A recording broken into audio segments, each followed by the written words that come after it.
Hey guys, this is Mike Mahaffey, the old bastard BJJ guy, here for BJJ Mental Models. Back in my day, we had to walk uphill in the snow both ways to get to the academy just to learn some crappy technique from a random purple belt. You kids have it so easy because now you can just subscribe to BJJ Mental Models Premium and get tons of great audio courses to learn new techniques, enhance your mindset, and entertain yourself. You can even get personalized rolling reviews from some of your favorite BJJ Mental Models coaches, including me. It's like having your own seminar, you spoiled little whippersnappers. So what are you waiting for? Subscribe to BJJ Mental Models Premium right now, get off my lawn, and go train.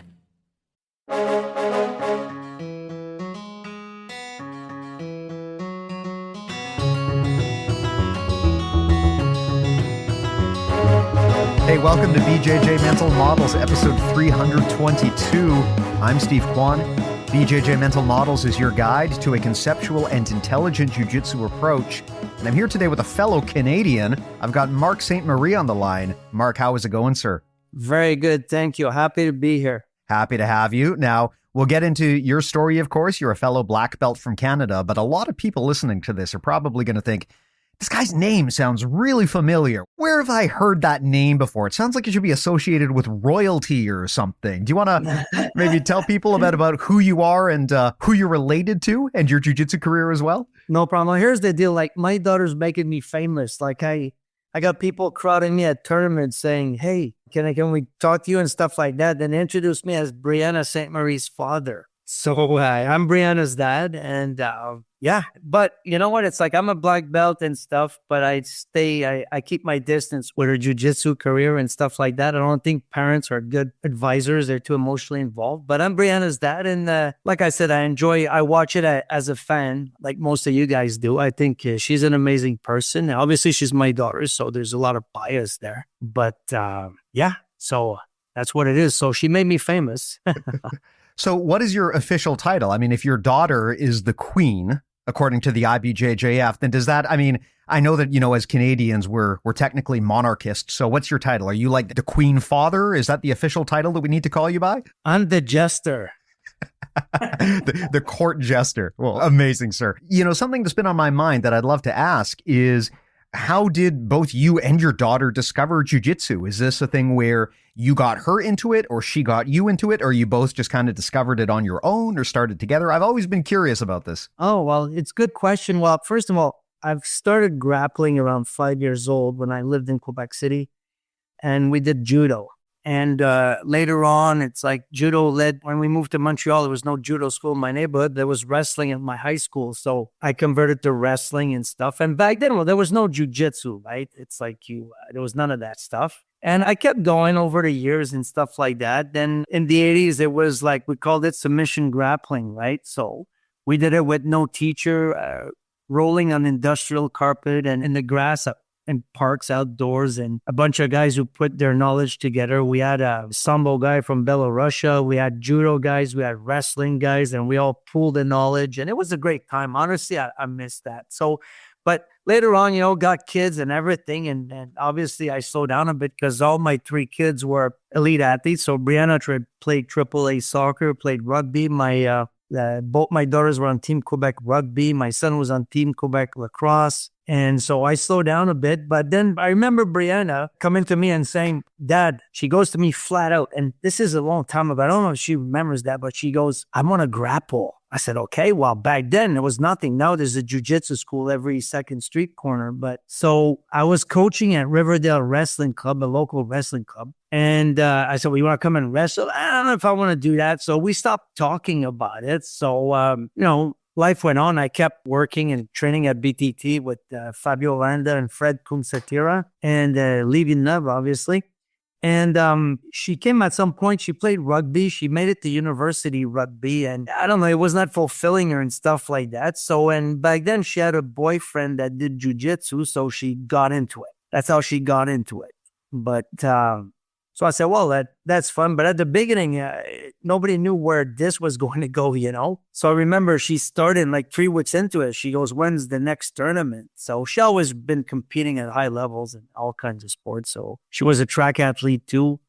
And I think she got closer. She had provincial records of track and field and stuff. So I was happy for her to do jiu-jitsu and stuff like that. But and then we had Cascao in town back then, Leonardo Saggioro. So, so she trained with him mostly and stuff like that. And I just observed, to tell you the truth, I've been coaching in all kinds of sports for a long time. And I find very rarely there's success stories of parents coaching their kid. I know great coaches that became crappy coaches when it came time to train their kids. And I'm a high emotion guy. And just, when I watch her on Flow or some Fight Pass or whatever, I sit in the living room just chewing on the remote control, and you know what?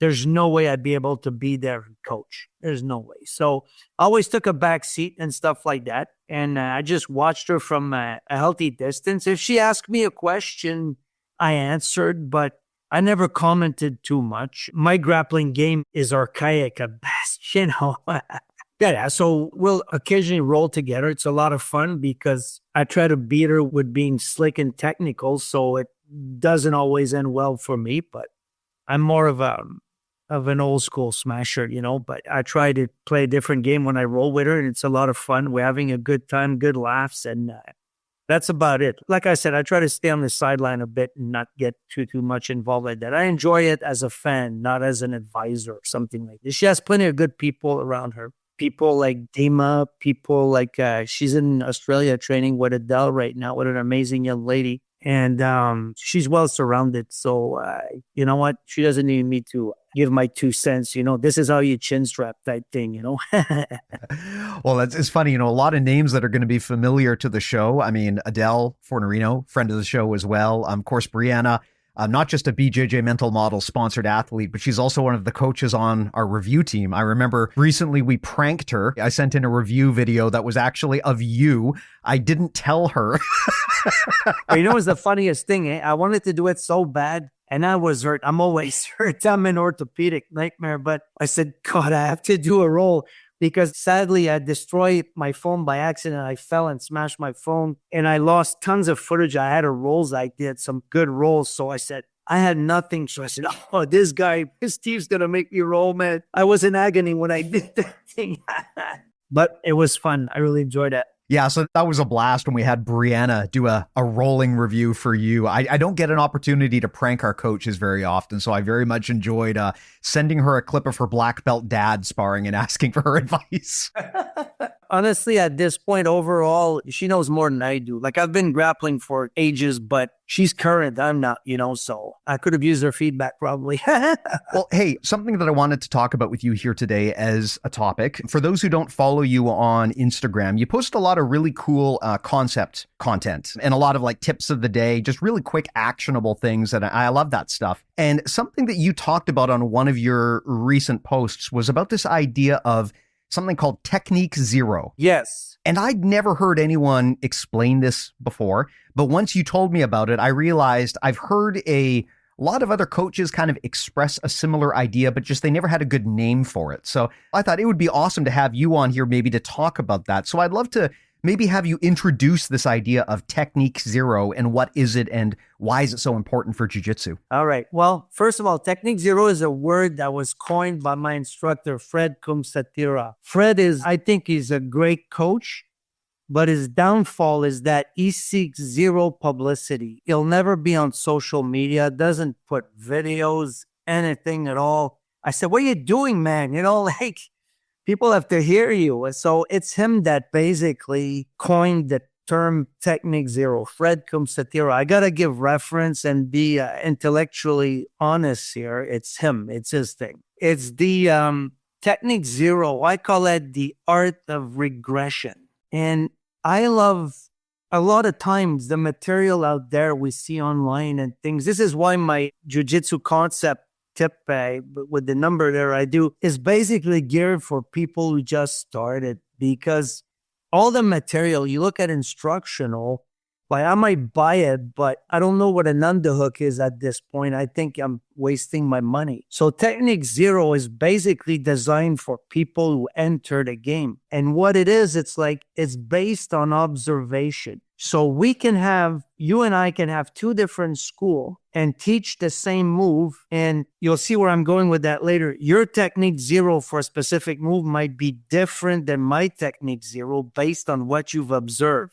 So we started doing this. We went to tournaments and I got 30 kids at a tournament. I'm very involved with coaching the kids. And we realize after the tournament, all the coach meet and we say, there's a common mistake here that's happening. There's a common thing that happened with all the participants. And usually it's obvious because when you observe, when you analyze one fighter, let's say I do a review of you rolling, this is your thing. But when you look as an instructor, when you look at a group, what you will see is your reflection, is your mirror. So for us, when we looked at how we performed as a team, especially with the kids in the white belts, we said, you know what?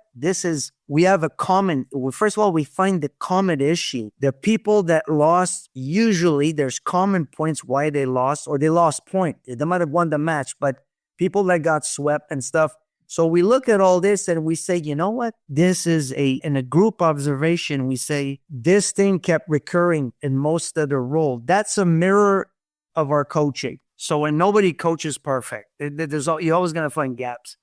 So basically, we identify the patterns. And we can do this in class too. We started to do this in class. We have 40 kids in the class. We look and we start the live drilling and we say, wow, they're all doing the same mistake. So this is a reflection. This tells us how to adjust the coaching. So I will use as an example a double leg. Why? Because in jiu-jitsu, people use different names for the same move. And I'd like the people who listen to this to be able to relate to what I'm explaining. So once at a recent tournament, we looked and we had more kids doing no-gi. And then we looked at we had a lot of failed leg attacks, like single, doubles and stuff, like failed finishes, really. So we looked at it and we said, okay, so there was a lot of issues. Like if you break it down and you look at them like they're experienced wrestlers, you can start nitpicking details. But we looked at it and we said, okay, what's the main things? There was two things: lack of penetration, no matter what the takedown was, and poor head position. Head was loose, looking down and whatever. So we realized that all leg attacks in wrestling, I mean, you can do this and say, grab here, grab there, do this, do that. If you don't get penetration on the shot and your head is misplaced, the takedown's going to fail. So what we did, I said, okay, technique 0. So how are we going to correct this? So we basically looked at it and we said, okay, we're going to get them. And this is trial and error, eh? We're going to get them to go from a collar elbow tie and we're going to practice duck unders. So we got them to do tons of duck unders from collar tie. I put a video actually of me teaching that somewhere on Instagram. And once they got that duck under. We said, okay, so now we're going to start same thing. You're going to duck under and no specifics. We said, grab the legs. And then we observe. Well, here's what we saw. We saw them ducking under, grabbing a straight double. Others were going eye crotch to double. Others were going just slip by double. The person would sprawl. I don't know if you know what a slip. There's all kinds of names there. We saw all forms of leg attacks that we didn't even teach. They were just playing, having a blast. But what we liked is that suddenly they had penetration. The head position was tight on the body, and the hips were scooping under because of the duck under mechanics. So once we let them play with this, and then after we can start going back to being specific. Okay, let's do the double like this. Or like that, whatever. But this was based on our observation, right? So here's another thing. We have a basic sweep. It's basically like an arm across sweep, right? From Coast Guard. Everybody has that in their curriculum. So they did the sweep and the thing seems to paralyze. So we realized that we said, okay, so why is this thing failing? Well, there was no hip switch, right? So, or the timing of the hip switch was wrong. They tried to just muscle the guy over to the other side instead of going under. So we said, okay, how are we going to fix back? So we took that arm across sweep and we used the same mechanic to take the back. So it was back take, back take, back take, back take. And then after, we told the partner who was in the guard, you don't want to get your back taken. He goes, no. So you're going to square back in the guard. So when the kids square back in the guard, we realized the other one, I said, well, he's basically starting the hip switch for the kid who's under. So that taught him when to trigger, taught him the timing. And suddenly the problem was taken care of. But a lot of people might think that it's a waste of time. But after that, it becomes organic, like butterfly guard. We know this because us black belt, when we teach, we have a problem sometimes. We do things automatically. And because we do it automatically without thinking, what happens? We forget to teach it. Right? Yeah. So I said, well, how come he's not doing that? Well, you didn't tell him, but for us, it's natural, but we forget to teach it. So the key to a butterfly guard is the hips scooping under like a shovel, right? Getting under. So the kids basically were not scooping. So then, well, you know what? We got to find a way to get him to scoop. So we came up, it's not a sweep. It looks like it, but we got the kid to put his butterfly with double overhooks and just get him to shovel under and elevate the guy. And just until they get the scooping motion with the hip. So that's all we did. It's not a technique. It's nothing. It's just like a scoop. Well, once they got this program, everything else, I said, okay. I said, when you turn the guy, you're just going to hold the post on the side you want to roll, going to hold the posting arm. You should have seen what they did with the other arm. It looked like Adam Warzinski 5-part BJJ scalp butterfly. Some of the guys went over the shoulder, grabbed the belt. Other guys grabbed it from the front. Other guys grabbed cross collar. Other guys wrapped the elbow. But all this happened naturally. Maybe it's what you guys call ecological. I don't know what it is. But what we do is that you cannot be afraid to regress. And instead of teaching a technique, teach a movement pattern. And then after that, at the beginning, you say, well, geez, are we slowing him down? But then you know what happens? Everything comes up after. Everything cleans itself naturally. So, but it's based on your observation. So what I said about the double leg or the leg attacks, well, it's based on how our guys were doing, and that exposed us as coaches where we made a mistake. Like, how are we going to fix that problem? So maybe if you watch your athletes, they might have a different problem with their leg attacks or something like this, but it's up to you after that to create a pattern, maybe not a sweep, maybe not a pass, but create a pattern that's going to program them. You want to do like neuromuscular programming. It's been pretty good. It's been solid. And now what we did after, we started to do that with the adults. So at the beginning, we tell the adults, this is what we've been doing in the kids class. And adults will verbalize better. Said, that's a game changer. I finally understand the concept, right?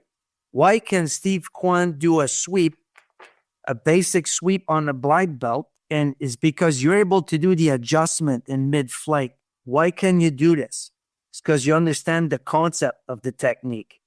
No concept, your technique, you become like a parrot. You parrot the move, right? But until you know that, this is why Roger Gracie will do a basic scissor sweep on another legend, right? So it could be anything like loading a sweep on the leg, you're going to pivot him over and stuff like that. We had it like for guard passing, for example, or sweeping. Everything starts with a posture break. Guarding and passing is a posture battle. So before we taught sweeping with the adults, we just got them to work posture breaks for 3 weeks. The rest is history. I mean, it's like suddenly they recognize the pattern through all the sweeps. They loaded the sweep. They did this, they did that, brought the guy his posture forward. So that type of stuff just pays. And so far, well, now we have at the beginning, we said, what are we doing? Are we messing this up? But you know what? So far, it's working pretty good. But like I said, it's based on your observation of your group. And as a coach, you'll get better because it really will identify where you failed or what you omitted or what you should have spent more time on. But it's basically finding the essence of the move and programming it before you actually do the move. I hope that makes sense here. I think so. It makes sense to me. If I'm understanding correctly, what you're saying is rather than trying to teach people the move in a traditional sense, like let's give them every single step and try to just stuff all of that into their brain, you're getting better results focusing on kind of the entry point to the sequence, the technique zero, so to speak. So what is the initial movement that leads into the sequence? And let's focus on training that piece. Is that kind of what you're talking about? Yes. But also being observation based is like a lot of time we're going to teach the move straight up. And then we see the whole group perform the move. And then we say, okay, there's the problem. There's where this is what they're missing. And from there, then we regress. We go down to the part of the move that they're missing, right? But you have to observe, because I can tell you those are the corrective for the butterfly guard, for the double leg, for this, blah, blah, blah, blah. It's fine and dandy, but you with your group, based on your teaching method, you might have other issues with the move, right? So now we're, like you just said, now we're going to look at it and say right away, like, what is the key here? So if you're passing, first, if you lose the posture battle, you're not passing anything, especially in gi, right? Because in gi, once the guy grabs fabric, it's not the same. As a joke, I used to say, gi is like a marriage. You engage a guard, you got to make it work.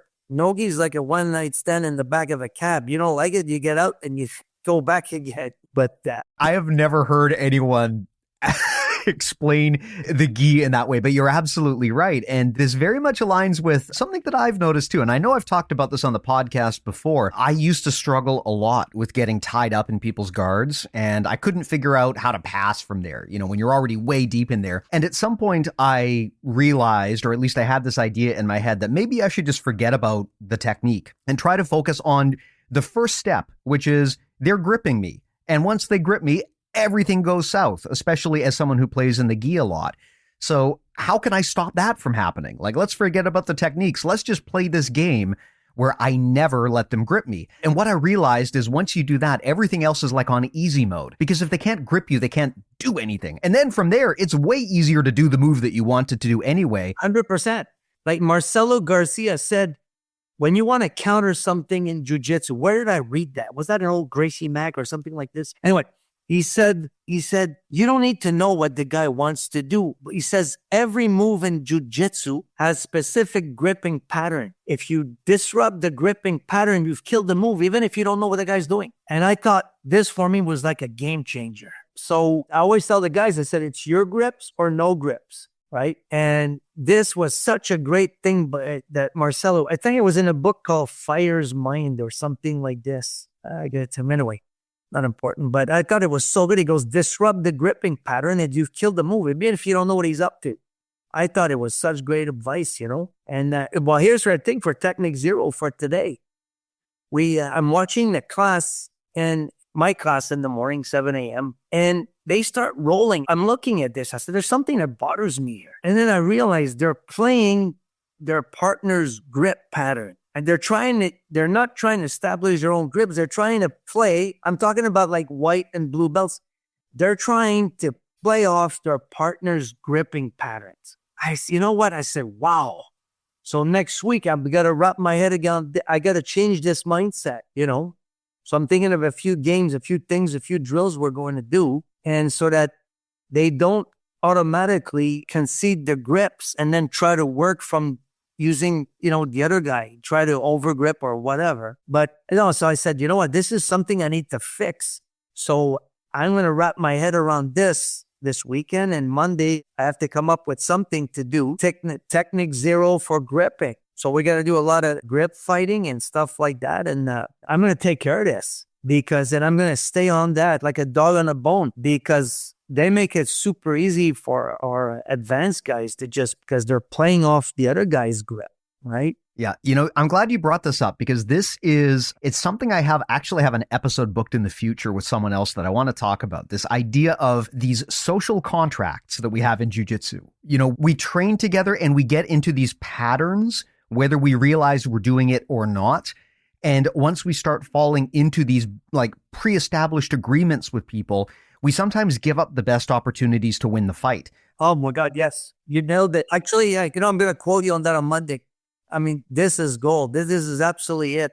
Because you know what? There's something also we call respect. Well, respect is a broad term, but every time, I used to roll with Leonardo like 3-4 times a week, obviously never ended well, but the time I did the best, because I always picking his brain after, and he was able to coach me in a way that I could never be able to coach anybody. He would keep me right on my limit of everything, right on the edge. And I'm not good enough to coach my student like this, and I remember I said, you know what am I going to do? I'm asking him all that specific question. And he said, he used to call me the Soviet tank. He goes, you keep shooting when the piece falls off and the wheels fall off and you keep coming forward and blasting. Anyway, so he said, just be you, because he goes, you're respecting me too much. Now sometimes we go in, it's almost, we're going in to lose, right? And this is probably has an impact on you conceding the gripping pattern or something like this. Well, I'm going there, so there's something, I don't like, maybe the word respect is not the proper term for it, but you got to go in and say, you know what? Fuck it. This guy's going to have the right of his life here. When I came back to competition in 2019, after years, I went to the Worlds and I did well. I won my first match. Second match, lack of experience. I kind of lost the clock a bit. They were all coaching Brianna. They left me alone, which is fine.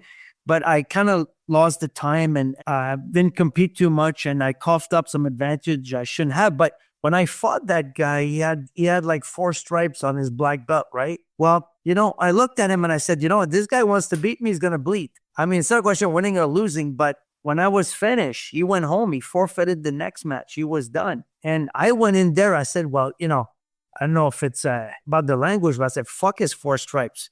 It's like, we say in French, I'm just going to go and get into this. But we have a tendency, and that's a mindset thing also, But I tell people, I said, you know what? It's like, don't go in with the thing like I'm going to get my ass handed as you walk into the role, because then you're going to do mistakes. You're going to concede grips. You're going to hesitate. Sometimes you might have a viable move, but because he's that good and, it's not 100%, but that's what it is. But no, you're absolutely right with this. It's, that's going to be an interesting podcast when that guy comes on.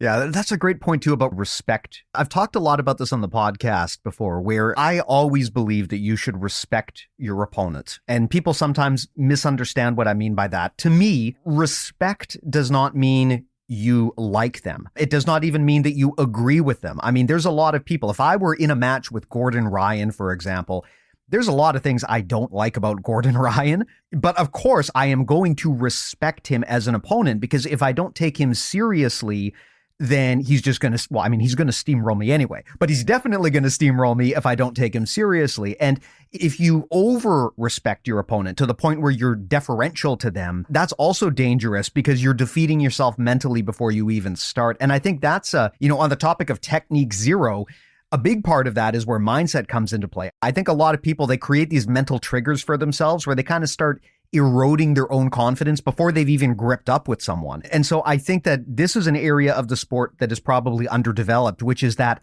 initial opening stage, before you even grip up with someone.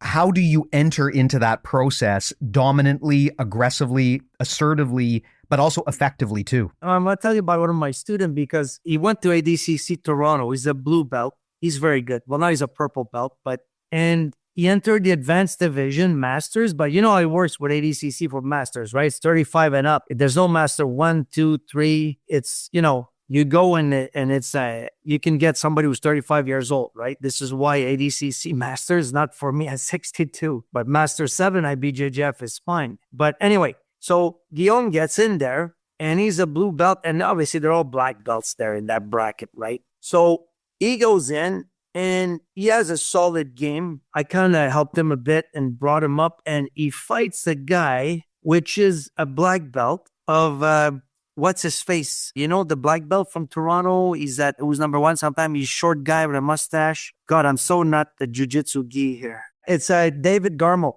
He fights Garmo's top student or something like this, and Guillaume, as a blue belt, murders him. I've never seen that. It finished. He had 30 seconds on the clock. He was submitting him. He wasn't mouth smashing the half guard like on his head the whole time, chest to chest, flat. The other guy was trashing like that. Anyway, and Guillaume is the epitome of this, is that he doesn't care what kind of the person pedigree or whatever it is. He's going to go in there and do his best. He's very calm. He's methodical. He's a financial advisor, and so he's very fit, but he's also, he's not a professional athlete or anything. And when he wind up in the final, he fought a guy that had submitted I think the guy that won did not roll more than 2 minutes. He murdered everybody in like seconds. And Guillaume lasted a solid 3 minutes with him. So we were very proud of him and stuff like that. But this is typically the guy who's not inhibited. He didn't do anything spectacular. It was just good, rock solid, basic, chest to chest, flatten the guy. It was a thing of beauty. And I think he epitomizes the ability to say, you know what, I'm going to go out there and do my shit. And that's it, right? And yeah, that was quite an event, but he's the epitome of that. Like, he did not get cowed by the person's pedigree or by who his teacher was or something. He just went and got the job done. Like, we have a lot of good kids like this. We have some at the Euros right now. And I tell them, I said, you know what? I said, you have to go in. These kids are good. We started them in the teenage class, and now Vlad is 17 years old. He got second place at the Euro no-gis. And Luca and stuff, they're great. Great attitude and everything. But I said, I keep on telling you, you can respect somebody. Respecting somebody doesn't mean you're not going to try to kill them. And that's what it is. Like, it's very tough, the psychology of it all, and everything you do when you coach those athletes, you have to understand, you have to teach them belief. Fabio Olanda calls it, you got to believe. And that's the term he uses, but it's difficult sometimes. I wish I could give you a formula on how to do it here, but it's very important. And I guess this is why your mindset and psychology is so important. This is what makes your podcast pretty darn good, is because you address a lot of that. This is a gray area. Well, thanks, man. Yeah, it's definitely an understudied area of the sport, I think. And the other thing I love about this idea of technique zero is if you're kind of focusing on the entry to your problem, it really minimizes the amount of stuff that you have to keep in your brain at the same time. And I mean, I'm an old guy too. I struggle to keep track of all of the stuff I'm supposed to be doing in jiu-jitsu. And I know that there are people out there who are able to just memorize every detail and pull it off perfectly, but I am not that guy. I need to have as little going on in my brain as possible when I'm rolling. And the challenge too with trying to remember too many details, like you said with Marcelo earlier, is you never really know what the other guy's going to do. You can try to anticipate it, but you never really know. And I mean, what are you going to do? Are you going to memorize every conceivable possible detail that this guy could do? No, you can't do that. So what you focus on is what you can control. And that is what is right in front of you right now, the technique zero. Are you aware of Hick's law? I am. I've talked about this on the podcast many times, yes, but why don't you explain it? That's right. I've been harping about this for decades because I did some striking too and stuff like that. So usually the memorizers of techniques, guys who can give you all the names and this and that. And I always say narrow and deep is better than wide and flat. I'm not worried. A guy says, I know 1,000 submission. You know what? Not worried. I'm worried about a guy who can do one submission 1,000 different ways. Then I start being afraid. But it's very, very, very interesting, all this, because technique zero is obviously, I said, start with observation. But the first thing when you take care of a problem, of an issue or a challenge, what did they say? You have to identify it. It starts with that. So technique zero is that you look at your group, not at one guy, because everybody's different. We had a kid, sadly, he's not doing it anymore. Him, you didn't coach him. The way you coached him, you say, I need him flat. He's going to find a way to flatten the guy. Like, you don't have to say anything. He pulled a canoodle flip once on his, after coming back after a year. I said, where'd you guys watch, YouTube or something like that? He says, no, I just thought I could get past his guard. I said, okay. So, but anyway, so I digress once again. But so you have to identify the problem. This is why the key to technique zero is group observation. Because when you teach a class, you're not teaching private. You cannot in a class go to 40 people one by one and say, okay, you change this, you change that. You wish you could do that, right? But you can't. So the group observation will tell you in a generic fashion where your coaching failed or was not what you omitted. Not because you don't know it, but you assumed they were going to do it. A lot of time is because you made the wrong assumption. Well, they'll do that because that's what you do, right? But you have to identify. So you identify the pattern and you go and attack that thing right away and spend as long as you want. Once you've identified the general issue with the group everything just like, it's like exponential. They start almost like they'll find the adjustments quicker. If there's an adjustment to be made, they'll understand the move conceptually. And well, listen, jiu-jitsu is like music, right? When you look at two great guitar players, are they going, let's say, okay, oh yeah, now he's in B flat, I'm going to hit him with a G. They're not thinking. It comes out of them, right? Jiu-jitsu is like music. At the beginning, you learn the scales, you learn the chords, the this, the that. And at some point, that thing just comes out of you. And this is your goal. Like I do stuff sometime and friend will catch me. I showed a move. I said, well, you forgot. You showed the move, but you forgot what you do that made the move work. But because I did it naturally, without thinking, I forgot to teach it. You see? So it's important. You got to catch yourself and say, a lot of times the most gifted athletes are the worst coach. They just do stuff. It's like, I don't know if you remember when Anderson Silva was cornering in MMA, it was a joke. The poor guy getting his ass kicked and he goes the next round. The guy looks for guidance in a corner and Anderson says, well, just punch him in the face. It's like, yeah, because that's what you would do, but the other guy was obviously not Anderson Silva. It's funny. I've heard the same thing about a lot of great athletes, which is that sometimes they struggle to coach effectively because they don't even really understand how they're doing what they're doing so well. A lot of it is just internal proprioception and intuition and just natural genetics that they've got. And that's not something that you can just duplicate. Sometimes amazing athletes make for really poor coaches because they can't understand what it's like to be a regular person. Right. Like Bo Jackson, right? The famous football player? Yeah. They asked his coach in college, did you have any special plays for Bo? He's so good and stuff. The coach laughed. He goes, we told the offensive line to push forward. We gave him the ball and let him do his thing. I can't. Every time I listen to that stuff, I laugh because I'm not a gifted athlete. Everything I won, I bled for. I was more of a honey badger kind of guy. So my favorite submission as a blue belt was passing the half guard. I got black belt to tap just from the pressure. I got people to go to the doctor, get their jaw fixed. I just passed the half. And the standard joke was, oh, he sucks. He never can finish a half guard pass. So people say, yeah, he sucks at half guard pass. Yeah, they all tap while he's on the way out. But, but it's not, I stopped doing that because that's another thing. It's like about technique zero. Is that some people, I don't believe in specializing your game too early. You need to learn. Like I've learned some guards that I will never play because a lot of time technique zero is reverse engineering.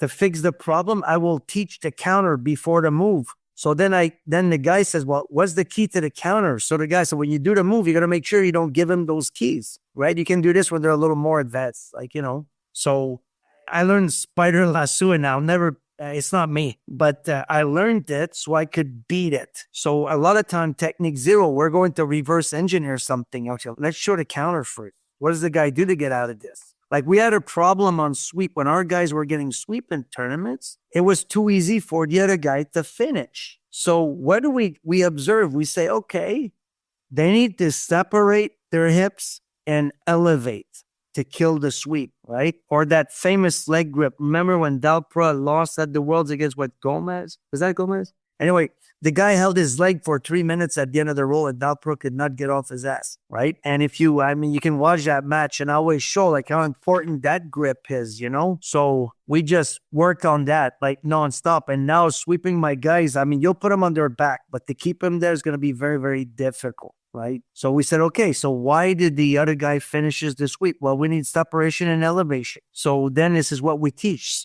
Separation and elevation. And then you basically, every sweep your opponent, then we said, okay, we don't give him too much info. Let the guy, so we did some drills.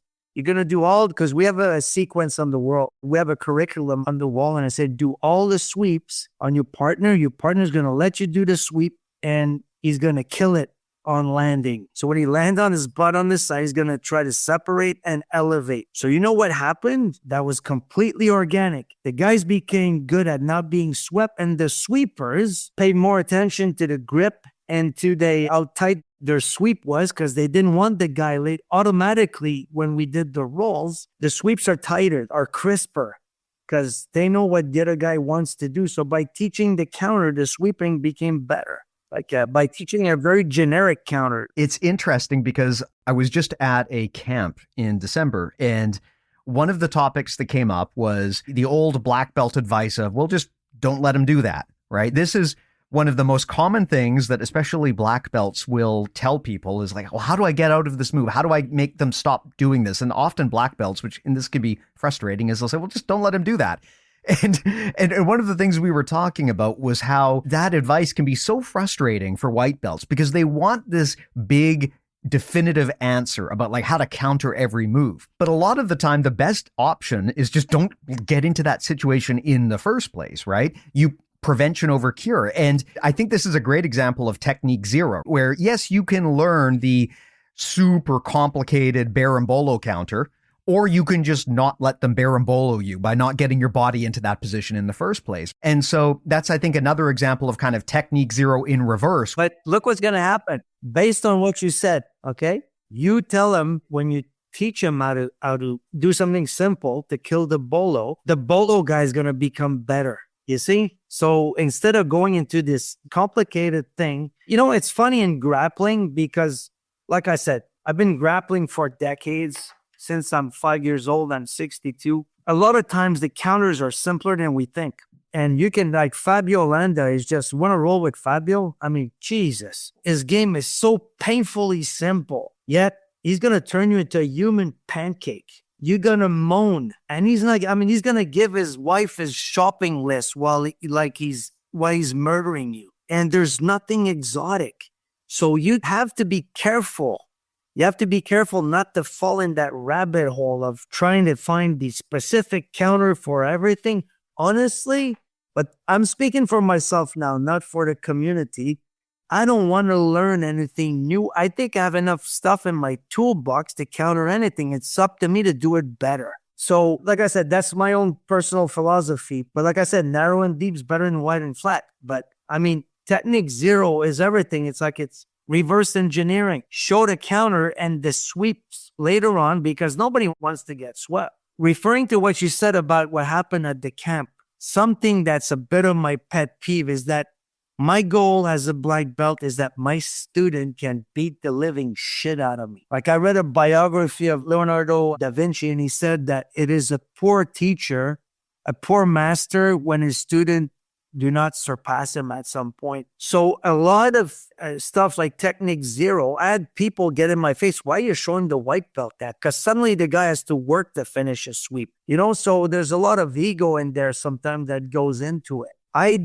Every time I worked on something for me, the first thing I did with my top student, I showed him how to beat it because that's what ramped up the way I did it. So technique zero is like this. You show posture break from inside the closed guard. The guy, after getting his posture broken all the time, he's going to start focusing on his posture without you telling him to. You see? So in French, we say it makes babies. I mean, the thing about jiu-jitsu, right, is that if I want to teach someone to execute a technique properly, it's really, really hard because if your opponent has any understanding of how to defend, they have a lot of different places where they can shut it down. But if you flip the logic around and you want to teach someone how to defend something, if they can cut that move off at technique zero, that's the only thing they have to know how to do, really. I mean, yeah, of course, ultimately you want to learn the more sophisticated escapes. But at the end of the day, if I can stop you from playing the game you want to play, it doesn't matter how much deeper my knowledge is because I've cut you off right there. So I really like that idea too, because that then gives the other person the ability to fine tune their offense. Because if they're getting shut down on the first step, then they have to look for more openings later. This is how Guillaume beat Garmo's student. This is how he beat him. It's like the guy could not get anything going. And it's like, yeah, I couldn't coach him because my jaw was on the floor. He was just handling the guy. But we have to understand, it's very, very simple, is that this is why you got to teach. Technique zero, like going back to that arm across sweep. It's okay, let's forget about that. Let's go for a back take. You got to teach in sequence because you do technique zero. Every technique, you know how it is. Like you do arm across sweep. The guy distributes his weight, wraps your leg with his elbow, whatever. There has to be a follow-up move to that. Right? So this is why for us, we did the back take And then the follow-up move became the technique that we wanted to show. So we taught the timing, and then we threw in another move on top of that after. But it was notoriously easy because now they understood. They broke the guy's posture. They were able to go further back. And when the guys squared back, they swept, right? So it's a bit like it makes your job at the beginning a little harder, but then your coaching becomes easier because now they see it, they feel it. And so for us, it's been funny. Like, see, we always make fun of this with my adult student. I say, yeah, you guys, hopefully you'll be as good as the kids now. You're going to get it quicker. But we always do this, but you need group observation and pattern identification. And that is your coaching mirror. You will see how they fail, or where's the stick point. You do a bench press, sometimes you get stuck at some point in the lift. Well, some people get stuck at the bottom, some people get stuck halfway, some people can just walk out. You find where there's the stick point and you hit that nonstop. And as a group, the people, whether it's, the passer is going to become better, and then the guarder is going to become better when you work passing concept, technique 0. So it's just like it makes babies, like it's great. Now, one last thing I want to ask you, Marc, on this topic. You said on this conversation that the key to using technique 0 is observation, which makes sense, right? If you want to use a technique 0, you have to find it first. As a coach or even as a student, how do you do that? Like, how do you identify where the place was where things started to go wrong? Because this is often the hardest part of, troubleshooting a game, is figuring out where the original mistake is being made. Right. Well, you know what? Like I said, the key for us, it always jumped up. It always it was like a big neon thing lighting up, because we look at the group, because everybody will do various different mistakes and stuff. And if you look at it individually, you're not going to find that. But as a group, you have to look at the broad strokes, right? Like, for example, in the super little kids, that a problem. As soon as the guy came in for a double, they grab a headlock. They got taken down. So we had to get rid of that headlock, but they all did that. So you have to try it next time you go with a group of your student at a tournament. Look, and you're going to say, you know what? Especially if you have a lot of them competing, you're going to say, some of them make that mistake, this mistake, but it's not an individual thing. It's a group thing. So when all your students roll in class, right, you do live drilling. I'm not a fan of randomness, just roll, bro, and, no. You do some live drilling of a specific concept you work during the class, and now they're going live with it. Sit down, observe. You're going to notice. You're going to say, you know what? They're all doing this. Like I was working some Kimura trap stuff today. Yeah, today with some kids that were 6, 7 years old, 8. And I realized that the challenge was to grab the Kimura grip, my friend. So if they cannot grab a proper Kimura grip, even if I show them the move and they do it half-assed, it might work because the other kid doesn't know what he's dealing with either. So I looked at this. I said, okay, we got to work. We cannot stop this right now. Let's practice on snapping that Kimura grip. So I got him to make the guy post, put his hand on the floor, come up, roll, and grab that Kimura tight. And you know what? We did this today all day. And next week, I'm going to go back to that Kimura trap thing, and it's going to work. So, but it could be something. The problem is that because we're smart, we look for exotic problem. We look at if you look at a group, but you have to look at a large enough group. If you look at 3 guys, but no, we look at a tournament, like we got 30 kids there, plus adults. So I sit there, and usually, oddly enough, sometimes the adults have the same issues to some degrees. It's interesting. But the key is observation of a group. Either in class, you have a big class, you look at how they're working, the class concept you taught, the move you worked on, you look at it, and you say, like, if I would go to a BJJ camp like you guys did, I would show something, have them drill it, and the next day, I bet you I could go back and say, okay, let's just regress this to this part. And then you do it again, look what's going to happen. You're going to freak yourself. It's interesting. But it's like I said, it's the art of regression after observation. But it won't work if you look at, just sit back next time in front of a class and look. And you're going to see what the problem is. Like, we had a problem with adults. They would get white belts getting their guard pass.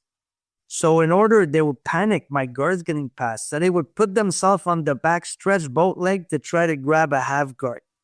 That went to tits real quickly. And I would just realize that we're all doing this. This is us. I told the group, I said, it's our failure. It's my failure, not yours. I mean, this is a huge mistake. I even put a clip on Instagram about this, like, I think today or sometime.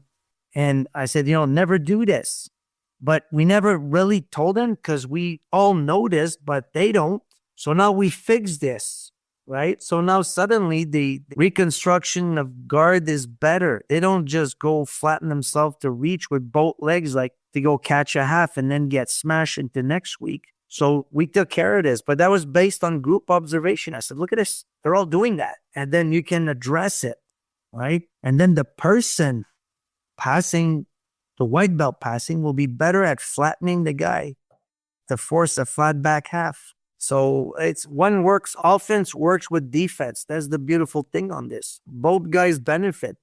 So you might drill a sweep or take care of a sweeping problem.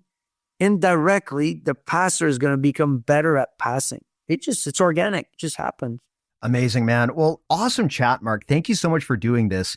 Like I said earlier, you've got some great stuff on your Instagram. If people want to follow you or check out what I'm talking about, where can they go to follow you on Instagram? And is there anything else that you want to promote while I've got you here? Oh, you know what? It's like, listen, it's like I'm doing this right now, especially out of frustration from not being able to train, It's like I'm doing all that stuff to keep my mind engaged, in jiu-jitsu and stuff like that. So my on Instagram, I'm under Quicksub 2021. Quicksub spells KWIKSUB